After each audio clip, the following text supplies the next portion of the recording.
ভারত ম্যাচের আগে সংবাদ সম্মেলন বয়কট পাকিস্তানের।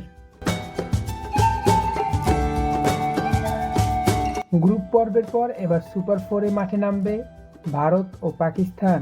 প্রথম দেখায় ভারতীয় ক্রিকেটারদের হাত না মেলানো নিয়ে বিতর্ক এখনো শেষ হয়নি। হাত না মেলানোয় ম্যাচ রেফারি অ্যান্ডি পাইক্রাফটের দিকেও অভিযোগ ছিল পাকিস্তানের। তাকেই আবারও দুই দলের লড়াইয়ে ম্যাচ রেফারি করছে আইসিসি। এতেই ম্যাচ পূর্ব সংবাদ সম্মেলন বয়কট করেছে পাকিস্তান। এশিয়া কাপের সুপার ফোরের ম্যাচে আবারও মুখোমুখি হবে ভারত পাকিস্তান। ভারতীয় সংবাদ মাধ্যম এনডিটিভি এক প্রতিবেদনে প্রকাশ করেছে পাইক্রাফটের ম্যাচ রেফারি হওয়া ও নো হ্যান্ডশেক বিতর্ক নিয়ে প্রশ্ন ছড়াতেই সংবাদ সম্মেলন বাতিল করেছে পাকিস্তান দল।